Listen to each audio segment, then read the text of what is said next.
안녕하십니까. 건축크리직입니다. 많은 분들이 방수에 대해서 관심들이 많이 있습니다.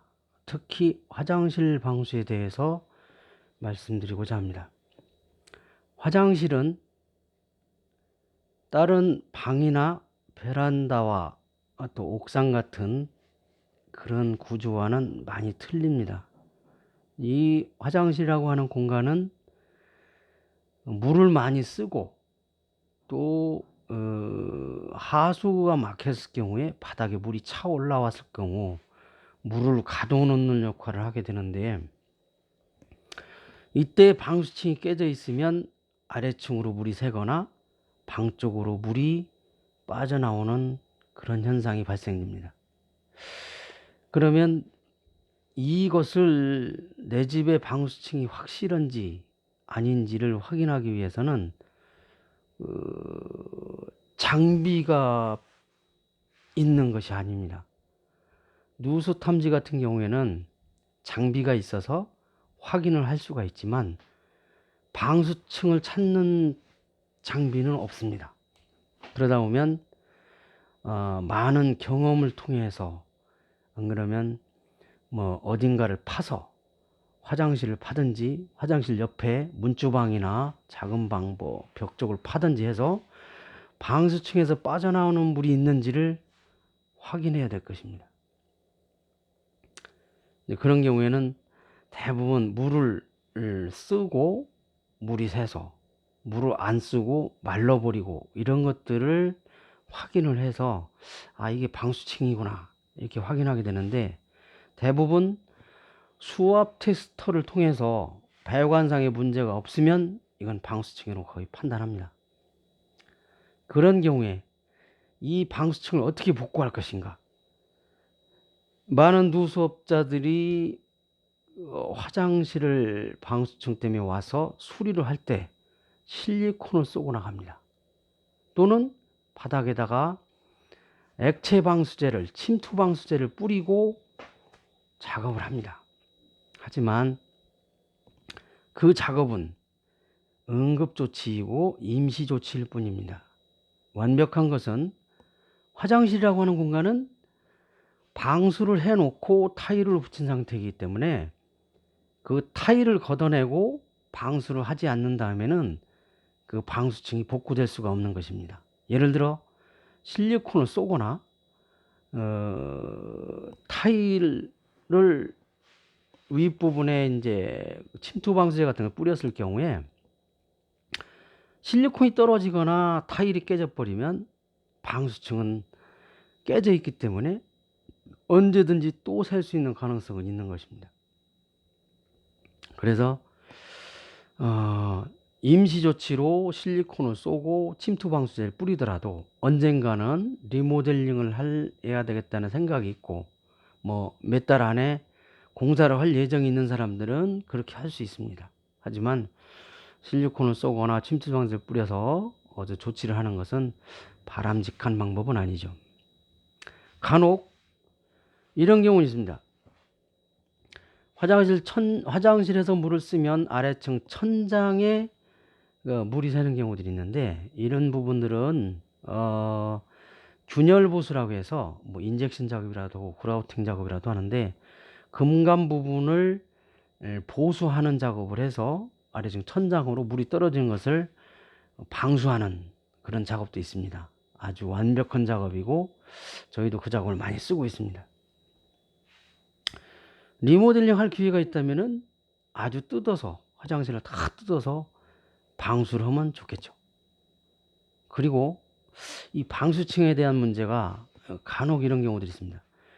타일로를 붙이시는 분들이 방수층을 건드리지 않은 상태에서 타일로 위에다가 타일로를 싹 붙였는데 밑에 층이 물이 새더라. 이런 경우 이제 타일로 하는 분들이 분명히 이런 얘기합니다. 나는 방수층을 안 건드렸기 때문에 방수에 대해서는 나한테 얘기하지 말아라. 이런 경우들이 있습니다. 근데 그것은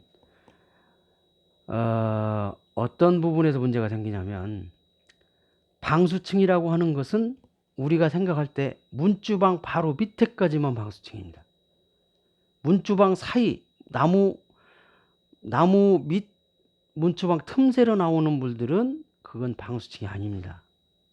그러다 보면 간혹 욕조 배수구가 막혀서 욕조 쪽에서 쓰는 물들이 배수구 쪽에 욕조 밑에 텅 빈 공간으로 물이 꽉 차 올라오는 경우들이 있습니다. 이런 경우에는 방수층하고 상관없이 그 물이 문주방 앞으로 나옵니다. 그리고 아래층에 물이 새기도 하고 마루가 썩거나 이런 경우들이 있습니다. 그것은 방수층이 깨진 것이 아니고 하수구로 뚫어야 되는 그런 현상인 거죠. 아래층 천장을 열고 막힌 배수구를 청소해주면 일은 간단하게 끝납니다. 그리고 간혹가다 이런 경우도 있어요. 내 집 물이 분명히 아닌 것 같다. 내 집이 아니고 내 집 위에 층에 있는 물들이 내 집을 건너뛰어서 아래층으로 가는 것 같다. 틀린 말은 아니죠. 분명히 그런 사실은 있긴 하지만 그것은 방수 테스터나 누수 테스트를 해서 내 집에 이상이 없을 때 위층으로 올라가거나 안 그러면 옆집을 가는 그런 상태를 확인해야 될 것입니다. 그런 것들은 굳이 내가 확인을 해서 뭐 옆집하고 대화를 하면서 내 집이 아닐 수도 있다 이렇게 꼭 얘기하기보다는 전문가들을 통해서 진단을 받고 수압 테스트를 해서 이상이 없거나 방수 테스트를 해서 방수에서 이상이 없을 때 아 이건 내 집물이 아닌가 보구나 이렇게 생각할 수도 있습니다. 이런 것들은 개인들이 함부로 말을 해가면서 옆집하고 분란을 일으킬 필요는 없다고 봅니다. 이 외부에서 유입되는 물 같은 경우는 우리도 자주 이제 접하게 되는데 외부 비가 온 다음에 밑에 층이 새거나 에어컨을 틀었을 때 물이 새고 이런 것들은 그거는 이제 뭐 어느 부분을 파서 물이 어디서 나오는지 안 그러면 뭐 에어컨을 틀었다 안 틀었다 안 그러면 그 에어컨 드레인 물을 밖으로 이렇게 빼서 연기를 해보거나 이런 것들을 통해서 확인 결과를 할 수 있을 겁니다. 이런 것들은 전문가들에게 직접 상의하고 대화하는 게 낫겠죠. 그리고 더 분명한 것은 방수나 그 빗물이나 에어컨 같은 또는 하수구 같은 데서 발생되는 이런 물들은 탐지 장비가 없기 때문에 실질적으로 누수 탐지를 하겠다고 오는 사람들이 탐지기를 머리에 쓰고 그 탐지기 그 헤드폰을 머리에 쓰고 탐지하는 이런 행동들은 실질적으로는 잘하는 행동이 아니죠.